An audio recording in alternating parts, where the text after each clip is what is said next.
네, 안녕하십니까. 유한양 행스터입니다. 연준 다 계획이 있구나.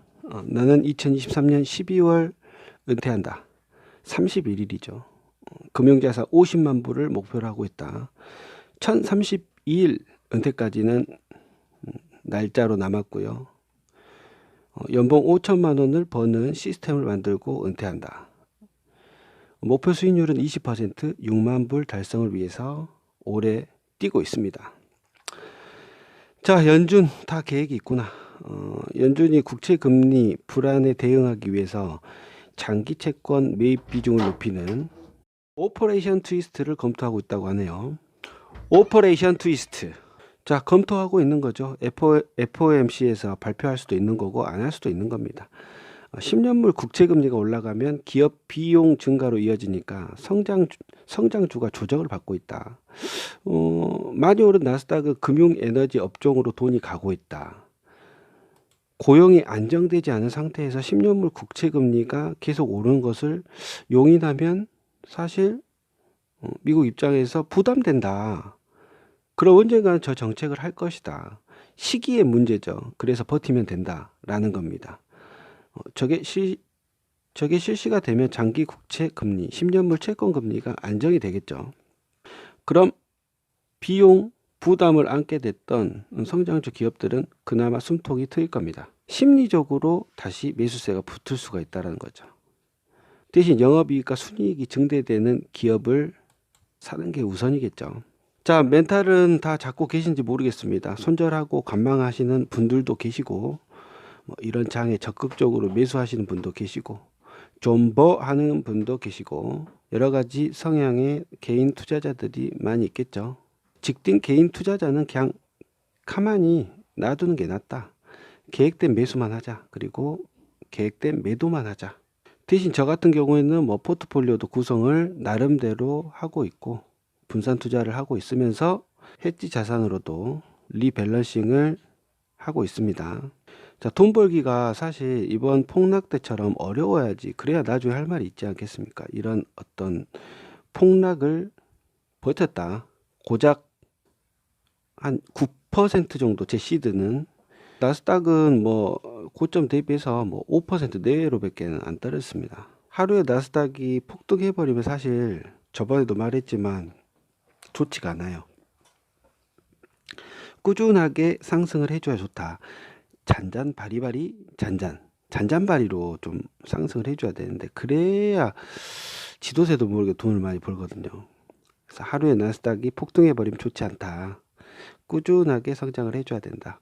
자, 마지막 매수 가격 저는 애플을 선택을 했고 121불 5% 나머지 현금을 들어가려고 계획을 짜놨는데 장 전에 121불 75센트 그 가격에 와가지고 매수 버튼 눌렀습니다. 오늘은 매수를 걸고 자려고 했는데 이미 이제 걸어져 가지고 MTS는 삭제 하고 오늘부터 한 3개월 정도 참으면 정고점 회복해 있을 겁니다. 3개월 빠르면 2주면 정고점 회복할 수가 있습니다. 근데 이번 조정은 그렇게 급하게 온 조정이 아니고 에너지 금융 섹터로 돈이 많이 갔기 때문에 좀 저는 길지 않을까 생각이 듭니다. 한 3개월 정도. 3개월은 굉장히 긴 거죠.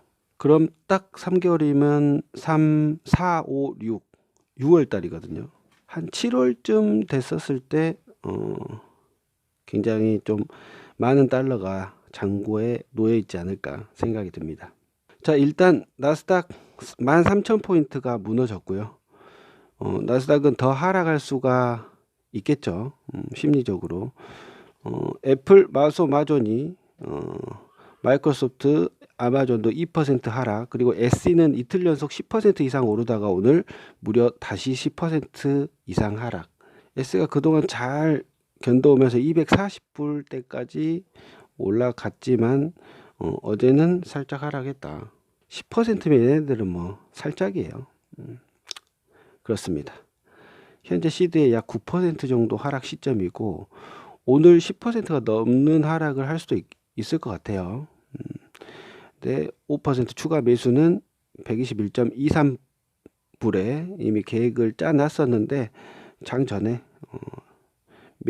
매수가 돼버렸다. 그래서 애플은 현재 23%까지 비율을 늘린 상태입니다. 자, 그리고 추가 하락분 두 번이 남아 있잖아요. 그래서 5% 들어가야 되는데 이미 얘들은 NTSX 요 자산 배분형 ETF를 이미 매수를 해버렸기 때문에 더 이상 하락해도 저에겐 총알이 이제 남아있지 않습니다. 그래서 28만 부 아래로 더 하락하게 되면 좀 버죠. 모든 걸 다 쏟았다.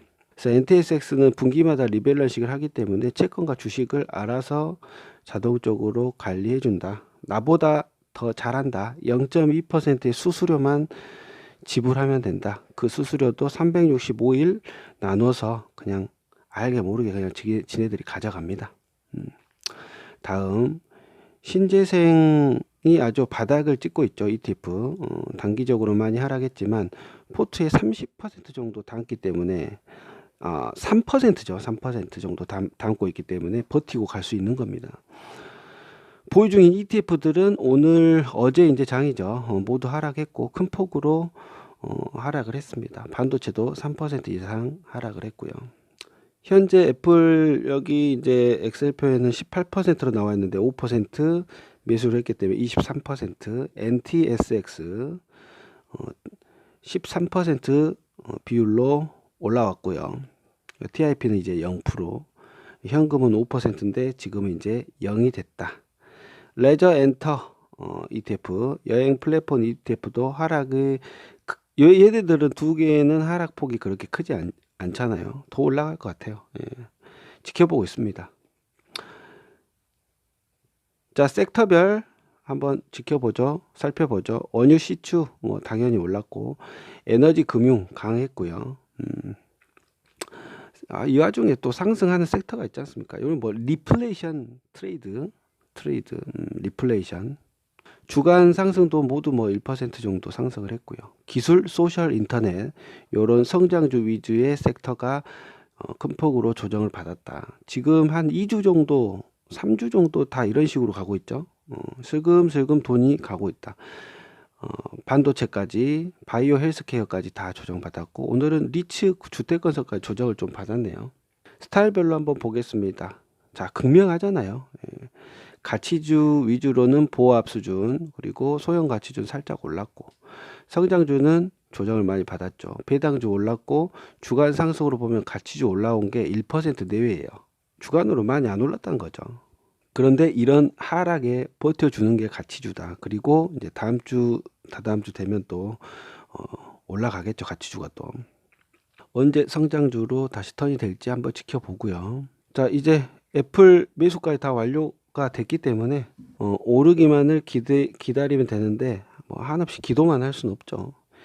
MTSX를 모바일 트레이딩 시스템인가?